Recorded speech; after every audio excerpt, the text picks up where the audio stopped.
Today we're talking about 10 common habits people routinely make that ends up preventing them from losing weight. Now, if you're new here, my name is Hudson and my goal is to help you become more functional and fit. So if you enjoy this video, hit that like button and subscribe for more content just like this.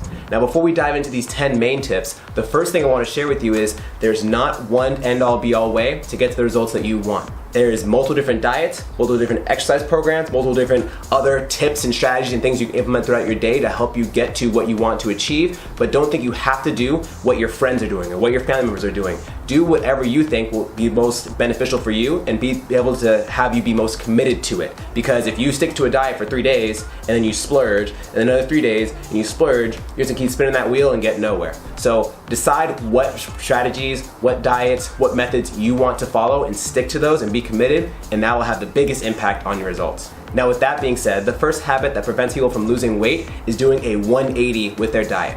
So let's say you want to do keto, you want to do carnivore, you want to do high protein, low fat, you want to do high carb, you want to do whatever you want to do. I highly recommend not trying to stick to that diet 100% off the bat. Because more than not, what I see in my experience is people will tend to do a total 180 and then follow this specific diet, and then the weekend comes and then they splurge and they eat all the junk food and all the things they enjoy, and they go back to the diet on Monday. And then the weekend comes around again, they go back to what they did, and again, that cycle starts back up. So I'd rather you make small little changes to your diet, getting towards what you would like your diet to typically eventually look like.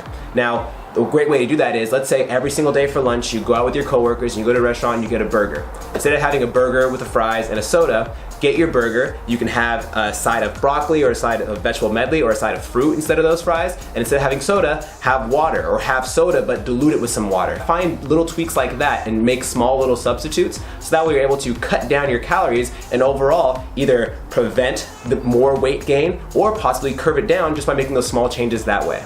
Habit number 2 is having very little motivation to stick to your goal. Now, sometimes, or more than not, people tend to want to lose weight just to look good and feel good. They want to either get back on the dating scene, or they want to just, make their wife or their husband proud of them losing some weight they've gained over the few years. But what are some other reasons that are beneficial for you to lose weight? Is it because you want to get back into some extracurricular activities and sports that you used to do? Maybe you want to be able to go on a long hike with your kids and not be winded and have to cut it halfway through. Maybe you want to increase your health markers and be a more healthy individual. Write down every single benefit that's going to happen once you lose this weight. That way you have all these extra things to help keep you motivated and to help keep you on that track to your results. Now, habit number 3 is not understanding the macros of the food that you're eating.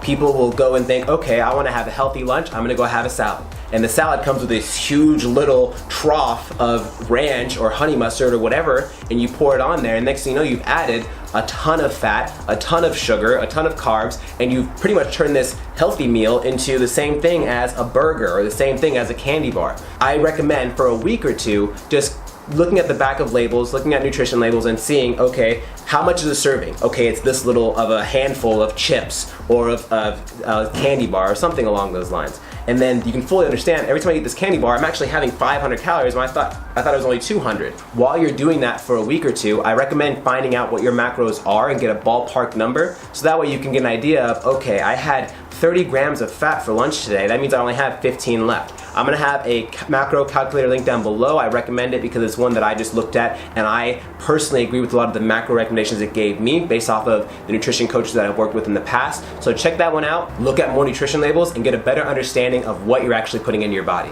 Habit number 4 is not drinking enough water. And there's a lot of confusion with this one. People think they need to drink more water, but in my opinion, they also need to cut down on the non-water liquids that they're consuming. I recommend having 1 coffee a day, 2 max if you're used to having cups throughout the entire day, and try to cut it off earlier in the day so you can get better sleep, which we're actually going to talk about a little bit later. But also things like lemonade, Gatorade, sugary teas, those kind of things add up in calories really quick because you can just put those things down, and next thing you know, you've consumed 300 calories in 5 minutes because you were thirsty. So I recommend cutting out these other liquids throughout your day, increasing your water intake, and increasing your water is proven to help boost your metabolism, thus helping you burn more calories naturally. So just drink more water, burn more calories, sounds like a plus to me. Number 5 is commit to an exercise routine. Now, going back to what I said at the very beginning, if you hate going to the gym and being in a place that you don't feel comfortable with, don't go to the gym. If you hate doing cardio, don't do cardio. Find things that make you happy that is an exercise routine. I notice I didn't say a workout program. You don't have to lift weights. You don't have to go on a treadmill or a bike. Maybe you enjoy going out for a walk for 40 minutes with your dog every day. Maybe you enjoy spending some time with your kids outside and throwing the ball around. Just make some kind of committed exercise routine, that will allow you to still get some kind of movement in, still burn some calories, still help boost your ability to lose weight. Because if you hate going to the gym and you go 3 days in a row and then you feel self-conscious one day and you don't want to go and you stop going for a week and then you go back and you're like, I need to get back into it, and it's this vicious back and forth inside your head, don't do that, because that's not going to bring long-time results. You want to do things that you enjoy doing, that you're more likely to do and more likely to stick to. Now, habit number 6 is not getting enough sleep. There are so many disadvantages to not sleeping enough that are going to have a negative impact on your ability to lose weight, but you want to make sure you're getting enough sleep, because when you're sleeping, you're naturally burning fat while you're sleeping. You're not being awake and eating more food, because when you are awake for longer, you end up having to eat more food to keep fueling your body during that time you spent awake. Where if you're asleep more, again, instead of you eating calories and gaining weight, you are now burning calories and not consuming anything. So there's numerous health benefits to it. Getting in a couple more hours of sleep, or at least 30 minutes at the bare minimum, can make a huge difference in how well you lose weight over the course of weeks and months. Habit number 7 is putting yourself in tough situations. So maybe you're super determined, you really want to lose this weight this time, but your buddies invite you to go out to a bar, or they invite you to go out to this party or celebration. And when you're there's nothing but junk food and alcohol and all these things that are not going to help you with your weight loss. Try to say more often than not, sorry guys, I'm not going to go. Or tell your friends before you go, hey guys, I don't want to have any junk food, I don't want to drink any alcohol, I'm going to cut myself down to this small amount. So that way you can still have your celebration, still go out and have fun, but you want to make sure that you're not putting yourself in situations where you're more likely to be pressured to have a good time, celebrate, and eat these things that you don't want to, because at the end of the day, that's not going to help you get any closer to your goal. Habit number 8 is not weighing yourself enough. Now, I'm not saying weigh yourself every day. I'm not saying weigh yourself every other day.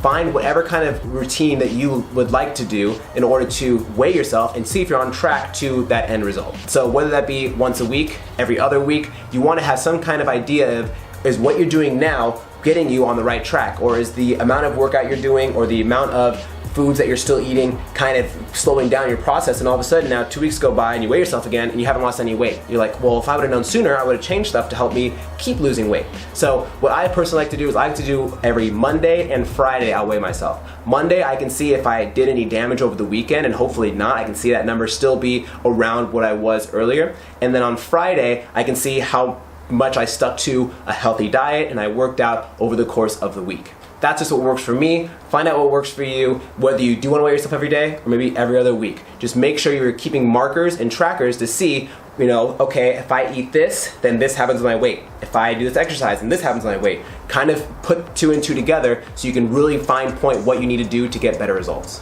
Now, habit number 9 is not having a reward system. So let's say you woke up one day and you got in your workout and you felt great that day, and then before you go to bed, you watch TV. Now let's say something happened at work one day and you had to end up staying a couple hours later, and that kind of the time you typically go and work out. But now you get home and you still reward yourself by watching TV and doing things that are not productive towards what you want to achieve. Then make yourself some kind of reward system to say, if I do this, then I get this. So for example, you tell yourself, no matter what, I'm gonna get in at least 30 minutes of exercise before I watch 30 minutes of TV. And maybe you know that day I have to work long at work. You better get up early and get in your workout if you want to be able to relax later on in the day and give yourself the reward of not doing anything, because you already put in the work needed for that day to help you get closer to your result. Same thing can be applied with food. You tell yourself, okay, this Saturday I really want to have some ice cream with my kids. We want to go out and have a good time.